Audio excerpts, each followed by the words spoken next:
Oh, you're here already? Oh gosh, I didn't even, oh, well, come on in. There we go. Whew. Sorry I didn't have, the time to doll the place up. As you can see, I'm in a tent. Where? Don't ask. Hey, let's talk about haunted house layouts for a second, shall we? When I started haunting, used to watch this channel called Kevin Jackal Halloween, or maybe just Jackal Halloween. It was this guy named Kevin Jackal Johnson who talked all about his haunted house, and in particular, very importantly, he talked about the haunted house layout and just how darn important it was. It's that time of year again, folks. Kevin Jackal Johnson here. We're about to shoot another video on how to build a backyard slash rooftop slash whatever private property haunted house. Both Johnston and Alberta Health Services councils agreed Johnston would spend 40 days at the Calgary Remand Centre. He went on to talk about the configuration of the haunted house, how there are different methods to doing it, how you could do it in the square fashion, kind of the traditional model, the triangular model, the circular. There's all these different ways you can do it. He called it a maze, but I like haunted house, although you can really interchange them because essentially that's what a haunted house is. It is a haunted maze.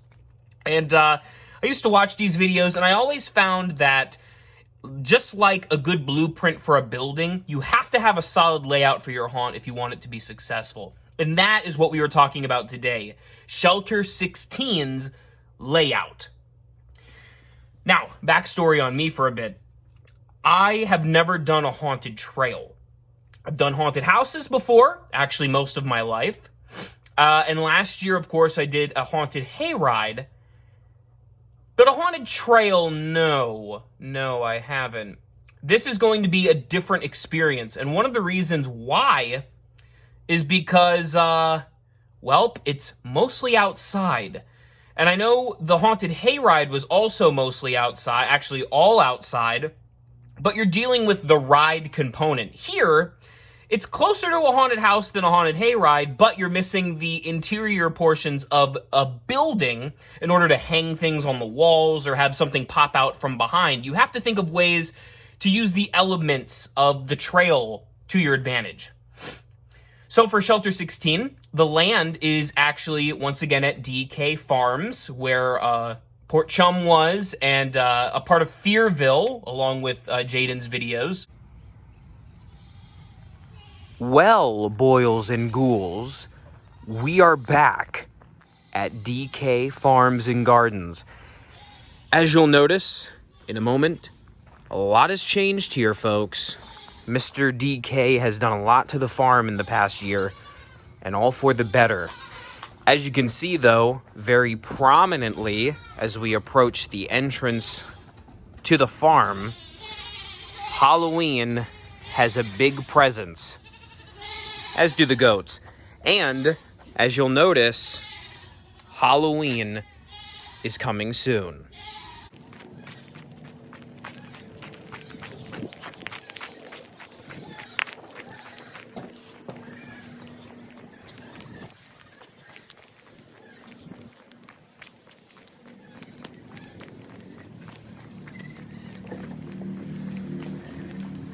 So, if you remember, right down that-a-way was Port Chum. And as you can see right here, there is the Fearville sign advertising this year's Halloween event. So, like I said, this is where Port Chum was last year, if you recall the videos. And that is where Jaden's Videos haunt was. Things are different this year, obviously, because we're not doing the hayride, we're doing a haunted trail. So let me draw your attention this way. First thing I'll point out is over here, we're actually doing a rave this year. Pretty fun stuff. More details on that coming soon. I'm not sure if it's listed. Yeah. DJ Rave, so there you go. But if we head down here, I will show you where Shelter 16 will be. Hi, goats. Shelter 16 is going to be right back here. This is where Wyckoff's haunted trail was last year, but since that will not be returning, it's going to be the place for Shelter 16. Here is the land that I have to work with, and you're going to see a detailed outline of my idea. Now, it looks a little overgrown, but honestly, to me, the more overgrown, the better, in my opinion, because, well, that just makes it all the spookier. Obviously, we have to have a clear walking path for the guests, but you're going to notice that a big part of Shelter 16 is the fact that it is in a park. It is in nature, and therefore, by its nature, we want it to be pretty shrubbed up. I don't know if that's the word I'm looking for, but pretty green. Pretty green. And this is the land that we have to work with. As you can see, a lot of the trees and stuff are already set. There's already Spanish moss hanging and vines. It already perfectly works, just with some modifications from yours truly. And this land is actually ripe for the picking when it comes to a spooky maze. Because if you take a look at the land, it actually is already kind of creepy. The trees are a bit overgrown, there's sticks, there's kind of this little ravine area. It's great, it's great. And it's right behind kind of some petting zoo areas as well, so you'll even get some animal noises, perhaps. I don't even have to include those in the mix. But suffice it to say, I'm really excited to do a haunted trail. Now, I went the other day and I walked basically the path that I want this trail to go. And I got home and I used this software to design my layout. Usually I'll hand draw it, but I wanted to do it a bit different this year. And I really like the results. So check them out. As you can see, we basically have kind of a classic sort of haunted trail layout, just kind of a complete loop right back to the beginning, but with some interesting things to note. First and foremost, there are several very tall trees with a lot of Spanish moss hanging off of them and vines and other things, and I love that. And that's partially the reason why I chose the camping theme. So that's what I did. I wanted to incorporate those into the trail, and as you can see, the guests will actually have to maneuver through said trees, which I think is very nice. And in one of the sections, you can actually see like a little river that I added with the fishermen.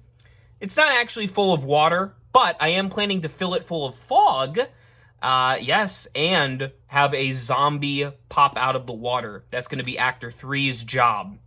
I plan to have at least 4 actors for each night of the haunted trail. You know, we roll with the punches, of course. You don't always get what you want, but we're going to do our best, and one of those is yours truly. I'm Actor 1, technically, and you'll see my costume in a future haunt vlog, if you will.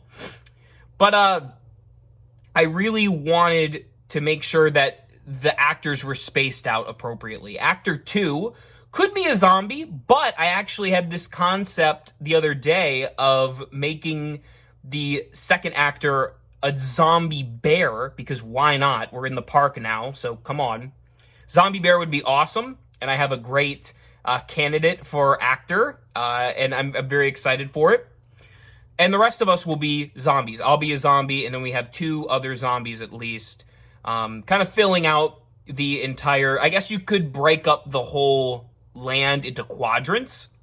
And you're going to notice right in the center of that map, there's something called the Doom Chamber. What's the Doom Chamber, you might be asking, hauntformer?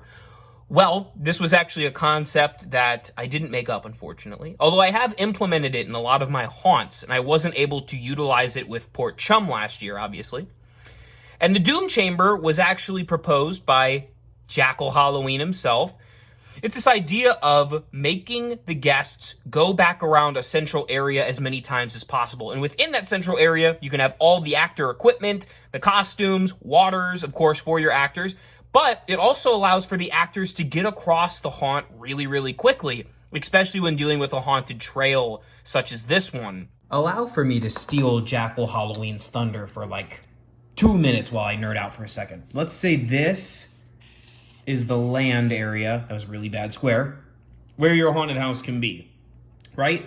The idea of kind of the angular haunted house is typically you walk here, you walk there, you walk there, you know, whatever. And then the guests kind of go, well, I made it kind of impossible here, but, you know, they exit. That's kind of the traditional way a haunted house is laid out. Now, if you did a haunted house, right, with a doom chamber in the middle, say that's the doom chamber. You know, maybe you have an actor in there. That's one actor. Now, if the guests come in, you could design your haunted house to go around the doom chamber.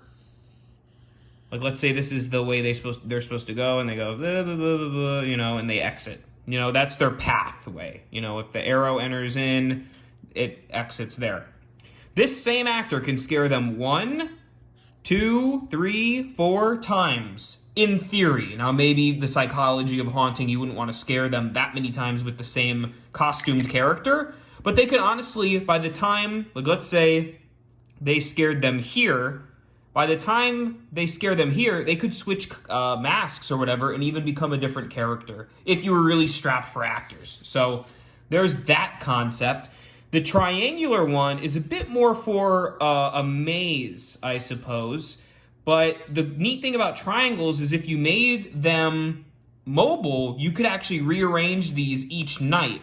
But in theory, let's say the guest enters here, they'd have to walk, you know, maybe they'd bounce around this way, they'd kind of meander. The thing, though, is if you had a scary prop here, there's a chance they may not even see that if the exit is right here. You see what I'm saying? So you have to kind of navigate. You could create little dead spaces or like a block there, so they have to go this way to see your scenes. But that's kind of a negative way. Oh, but at the same time, let me do one more. I promise I'm almost done nerding out. What you could do is you have yourself your doom chamber with your actors, and then you have the triangles around it. So as they're bumping around, the actors are scaring them. That is the purpose of the Doom Chamber, and that is why I love it so much. So I'm going to be implementing that, and I'm very excited to do so. How I'm going to guard it off is actually with camo netting, because I wanted to keep the elements, I wanted to keep the outdoor nature intact. If I made the walls black tarp or wood, it wouldn't work. It'd look inside and outside. I do have 2 cabins, the titular Shelter 16 and the Ranger cabin at the front, which is our facade. But other than that, I wanted to keep this thing outside. I wanted to keep it in the elements. That is where I think this trail is going to shine, unlike maybe a haunted house where it's all controlled. I think it's really going to be fun. And that camo netting is going to allow for the scares to remain intact. I don't want the guests to see what's going to scare them in 25 feet, let's say. So this is basically the layout. As you can see, all the props are noted where likely they're going to go. They're going to go into the main Ranger cabin, that's where I'll be. I'll let them in and kind of walk in. I'm a zombie park ranger. Costume coming soon. Looks great, by the way. And there will be actually another ranger with his head on his desk and his brains ripped out, is the idea, at least, with kind of like a flickering lamp and maybe a radio doing some static and oh, probably they're coming out of the ground, that kind of thing. Then they're going to walk out and they're going to go kind of make a U-turn shape past, of course, our bear. I also want to have the zombie wolf from Home Depot. And I thought it'd be funny. I've never really used Deathcrawler in recent years, and I still have that guy. And I thought, what if he's coming out of the ground and the wolf is sniffing him? I thought that'd be kind of a funny yet creepy scene. So we're going to try that. See the bear go this way through, of course, the trees and by the water, and the zombie will jump out of the fog. There's a nice picnic table out there, and I want to implement that as well. And I want to have maybe some nasty looking food, like a picnic, I suppose, with bugs all over it, really gross stuff. And Rick Ratman would fit right there because, critters. Go through Shelter 16, of course. where I thought of having maybe a zombie attack scene with an actor. We'll see how that plays out as the structure gets built. And then they're going to loop around kind of a campsite setting with these tents, actually. This one along with two other ones, and zombie actors, or that actor can actually pop out of them, which I thought would be super, super fun. It's going to be great. Going to have a campfire, and then they're going to exit. So I'm really looking forward to this theme. I know that the layout videos aren't super exciting. This isn't hands-on yet, but I thought I'd bring you into kind of the world with the tent idea. So basically how I believe this is going to play out, patent pending, of course, this is going to be the entrance, like the queue line, and this fence will be right at the edge of our makeshift cabin. They're going to enter here. It's going to be the little cabin scene. We're going to come out this way and make our way here. We're going to go this way. Of course, there's going to be some camo net walls up. I'm going to go around here through the shrubbery, kind of back the way we came. Through here. There's going to be some fog in there to make it look kind of like a water hazard with a zombie actually hiding in the water, which is pretty cool, and the rocking chair character. There's going to be a second cabin, probably about here, I'd say. Go through there. You have some more vines, more trees, of course. Then we're going to have kind of the campsite setup area around here. You can see where Port Chum was last year. Come around this way. Gonna have some more scares here. And then they're gonna exit right about here. And what's cool is they'll exit right to the rave. Pretty sweet, right? The goats think so. It's gonna be fun, and I'm really looking forward to the results. So stay tuned and stay subscribed so you don't miss it. Hey, thanks for watching, everybody. And remember, for all things Halloween, this is Hauntformer.